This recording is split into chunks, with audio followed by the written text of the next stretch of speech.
Ustaz. Waalaikumsalam. Pak Sapil udah masuk, udah.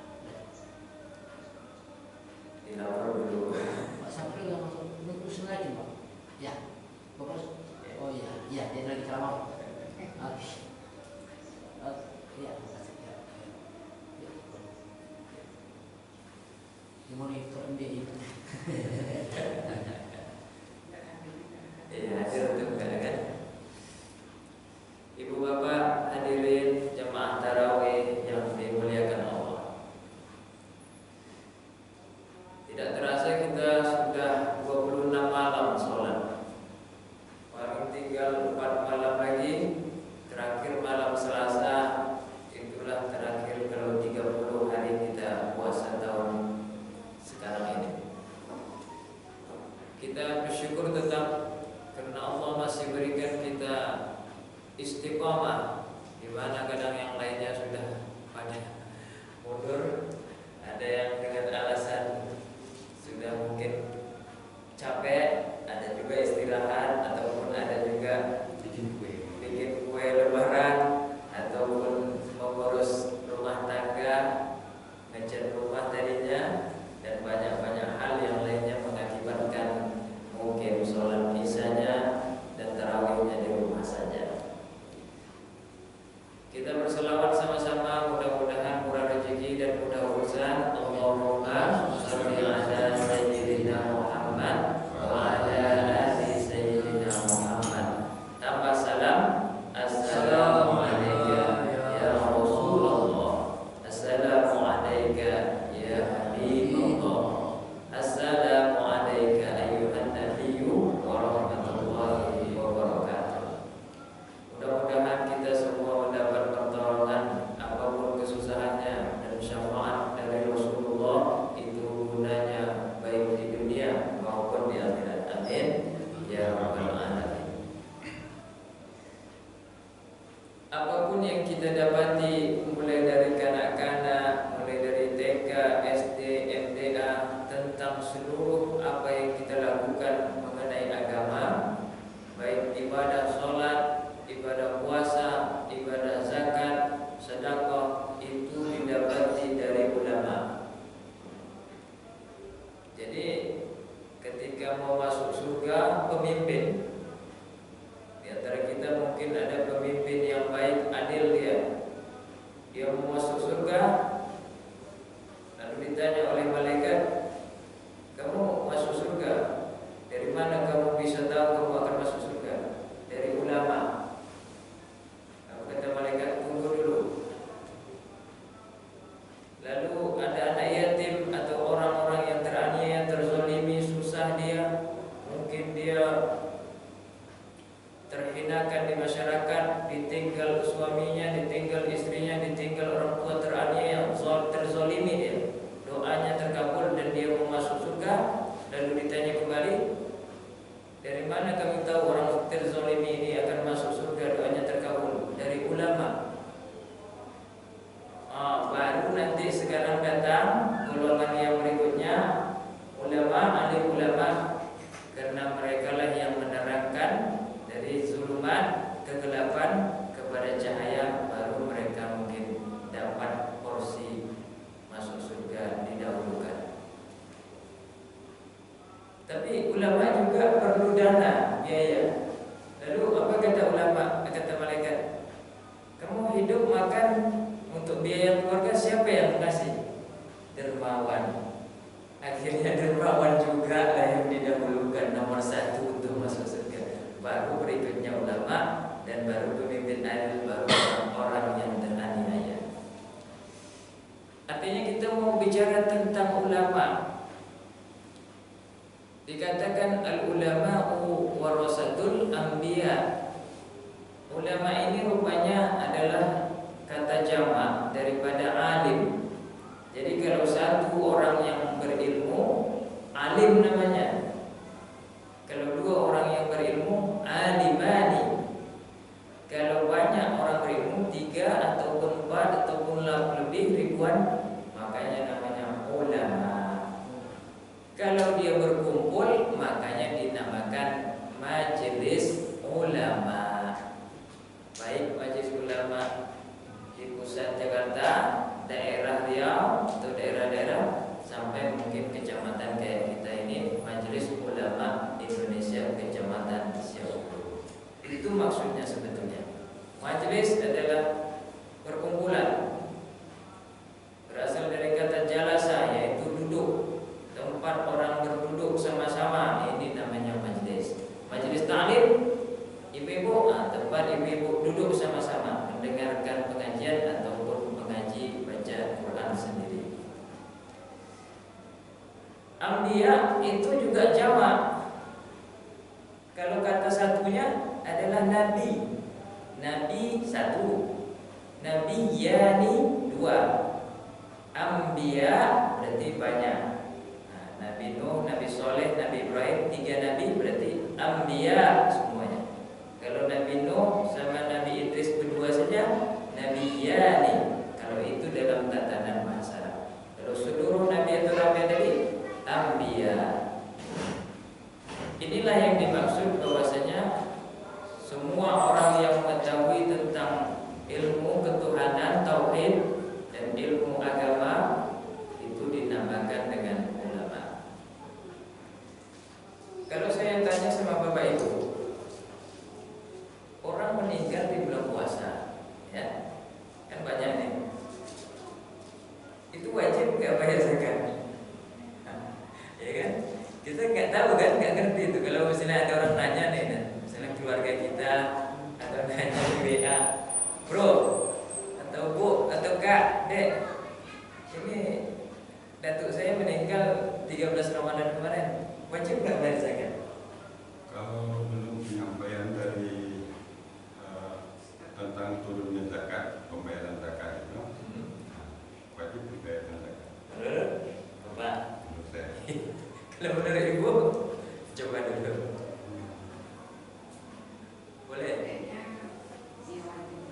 Wajib juga. Ada udah menjalani puasa, ada dia dalam puasa itu. Dalam bulan puasa atau Ramadan itu.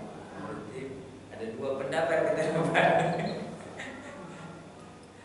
Ini jawaban menurut mazhab Syafi'i, ya. Dengar, nanti kalau ada yang tanya, jawab ini.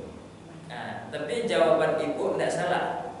Saya termasuk sepakat dengan jawaban Ibu, karena orang yang sudah masuk Ramadan, sebetulnya kewajiban zakat fitrah itu sebetulnya adalah sudah masuk Ramadan. Nah, tapi kita mayoritas orang Indonesia, orang kita ini membentuk panitia amil zakat di masjid itu biasanya 10 terakhir Ramadan. Nah, bahkan kadang-kadang sudah 25 Ramadan kayak gini baru ada panitia amil zakat di masjid-masjid. Tapi sebetulnya hukum kewajibannya menurut hukum Islam adalah awal Ramadan sudah boleh zakat. Jadi ini jawaban yang ambil pertengahan. Jawab ini. Nah, kalau mau ambil pertengahan ya, supaya nanti orang kadang tanya, masa begitu bu? Apa hadisnya, apa Qurannya, apa dalilnya, siapa ulama yang bingung gitu kan? Nah, kalau saya masih bisa lah jawabkan. Saya tahu dalil-dalilnya. Oke. Menurut mazhab Syafi'i, bilang mazhab Syafi'i. Nah, ya, kita kan punya banyak mazhab nih ya. Maliki, Hambali, Hanafi. Nah, kita jawab aja dengan ini. Menurut mazhab Syafi'i, kalau orang meninggal di bulan Ramadan sedang belum dibuat panitia tadi ambil zakat itu, dan dia meninggalnya sebelum matahari terbenam, artinya kalau sekarang kan hari Rabu nanti ini terakhir kita berbuka. Nah, kalau habis maghrib itu udah takbir ya. Jadi pas terbenam matahari itu, kalau dia meninggalnya sebelum itu tidak wajib zakat menurut mazhab Syafi'i. Bilang begitu ya. Nah, kalau ada orang jawab gitu di akhir Ramadan, tapi jawabannya pun nggak salah, jangan khawatir. Nama berpendapat istihad itu boleh. Nah, sebelum akhir terbenam Ramadan dia meninggal itu tidak wajib zakat. Bahkan kalau dia sudah bayar zakat duluan, misalnya ada dia berzakat tempat panitia berzakat duluan, misalnya di 10 malam terakhir atau di pertama Ramadan ada yang bentuk panitia berzakat, dia sudah dibayarkan duluan, zakatnya itu dianggap sedekah. Tapi ini menurut Imam Syafi'i. Nanti kalau kita jumpa lagi orang yang lain pendapatnya menurut kami enggak, berarti dia memakai mazhab lain. Ya, jangan keras-keras pula kita, biarkan saja. Harus bayar zakat katanya. Penting dia ada masuk Ramadan. Sedangkan orang tak puasa aja bayar fidyah, dia harus bayar lagi zakat lah. Tidak usah dilawan. Kita bilang ini cuma mazhab Syafi'i. Yang kedua pertanyaan saya, kapan anak lahir baru kena zakat? Malam takbir kena zakat atau enggak? Misalnya malam takbiran ini. Sekarang dah perutnya dah besar nih ibu tuh. Oh, Allahu Akbar. Nanti malam Kamis kan, keluar dia di mesra misalnya. Wajib zakat enggak? Belum. Gimana? Belum wajib karena belum diberikan nama. Belum wajib karena Belum diberikan nama. nama alasannya karena belum ada. Boleh saja. Saya berpendapat itu suka saya. Karena belum ada nama ya. Boleh. Kan itu kan harus ada namanya. Itu pendapat juga boleh juga. Coba kakak ini gimana? Keluar dia di malam takbiran, apakah zakat fitrah? Padahal masih boleh zakat fitrah, masih.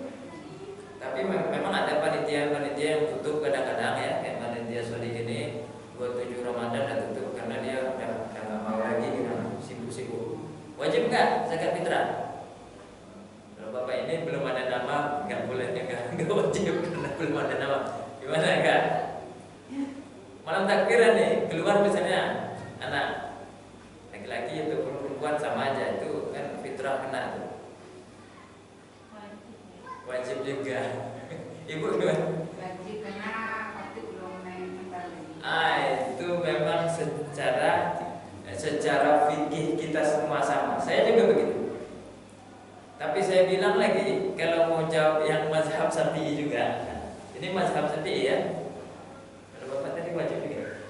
Tidak ya, karena belum ada nama. Beda. Dua beda, satu tidak, dua iya. Mazhab Syafi'i mengatakan, kalau memang saya memang berpendapat sama karena khatib belum naik mimbar, itu masih dianggap fitrah, masuk ke zakat fitrahnya Ramadan.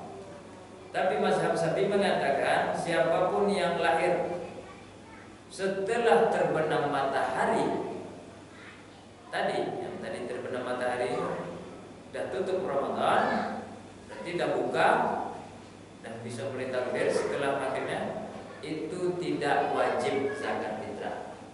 Bukan karena alasan nama ya. Jadi jangan bilang alasan nama lagi Pak.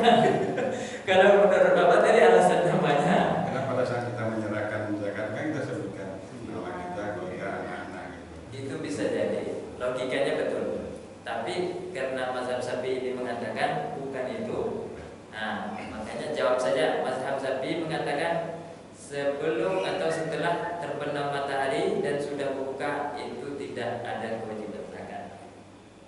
Saya takut nanti dia keluar langsung dipikirkannya udah namanya cewek Fitri saja lah. Kalau cowok Fitra saja lah kan, Idul Fitri kan, langsung dibikinnya namanya Fitra atau Fitri. Itu Pak, bisa nanti orang berargumen dengan Bapak ya kan. Jadi kecuali sebelum berbuka itu dia keluar barang sebentar, misalnya udah siap RRI itu udah ceramah, udah ngaji, keluar pula itu anaknya. Itu menurut Imam Syafi'i juga, mazhab Syafi'i wajib. Tapi saya bilang ini tadi adalah jawaban supaya kita simpel menjawab ke orang ya, supaya nanti tidak berdebat gitu ya. Kita tidak kuat apa kita kan dalil kita. Inilah bilang. Sebelum terbenam matahari masih wajib, setelah terbenam matahari anak yang lahir tidak wajib. Yang meninggal di bulan Ramadan sebelum terbenam matahari tidak wajib zakat. Tapi kalau sudah terbayar jadikan sedekah. Ini mazhab Syafi'i bilang ya. Itu aja. Nah, aman gitu tuh. Tidak perlu kita komen-komen ini cari-cari lagi perbantan. Ini yang maksud saya, seluruh yang kita ketahui tentang apa yang ada di pikiran masyarakat itu rupanya dijawab oleh ulama. Bahkan ulama Imam Syafi'i sendiri pernah bertamu ke ulama Imam Hambali atau Imam Hambal. Ketika itu dia makan banyak, padahal biasanya kalau ulama itu makannya sedikit lah. Ini makannya banyak dia di rumah Imam Hambal. Lalu habis makan, setelah sholat tidur dia. Besoknya sholat subuh tidak pakai wudhu, ya, udah makan banyak, tidur, nggak perlu ibadah, nggak ada tahajud, nggak ada sholat hajat atau lain. Bangun subuhnya langsung sholat subuh, nggak pakai wudhu pula. Imam Syafi'i ini orangnya, ulamanya di rumah, ulama juga Imam Hambal. Ditanyalah sama anak Imam Hambal tuh, anaknya kebetulan wanita. Ayah, itu ulama besar kok gitu katanya. Apa itu? Jadi malam makan sama kita makannya banyak lahap. Biasanya ulama sedikit makanya ya. Yang kedua saya perhatikan kok langsung tidur ya. Nggak ada ibadah-ibadahnya. Nggak kuat ibadah imam tuh. Yang ketiga tadi sholat subuhnya kok nggak pakai wudhu. Akhirnya Imam Ahmad ini bertanyalah sama Imam Syafi'i. Assalamualaikum Imam. Waalaikumsalam. Ada apa? Jadi anak saya bertanya, apa itu? Jadi malam Imam makannya banyak. Kok bisa begitu? Dijawab sama Imam Syafi'i, alhamdulillah saya rasakan ini semua hidangan halal. Gak ragu saya dapatnya dari haram atau syubhat. Nah, ini tidak ada barang-barang syubhatnya atau dikasih pemerintah ataupun misalnya sogok ini ataupun campuran-campuran ini tidak ada. Semua halal. Lahap saya makan. Oke, itu jawabannya. Nanti saya jawab ke anak saya. Yang kedua kok langsung tidur Imam? Itu saya bukan tidur kata Imam Syafi'i. Tidak tidur saya itu. Saya cuma baring macam mata tapi nggak tidur. Jadi seakan-akan tadi malam itu saya dibukakan pintu ilmu 72 masalah untuk saya bagikan kepada umat. Jadi saya belajar agama itu. Nah ini kelebihannya ulama yang bisa langsung belajar mungkin langsung kepada Allah. 72. Oh gitu ya, wah sangat rugi saya kata Imam Ahmad. Imam dapat banyak ilmu, saya cuma ibadah saja. Itu posisi orang berilmu, di atasnya orang ibadah. Yang ketiga lagi Imam, kok gak pakai wudhu sebenarnya? Sholat subuh langsung aja.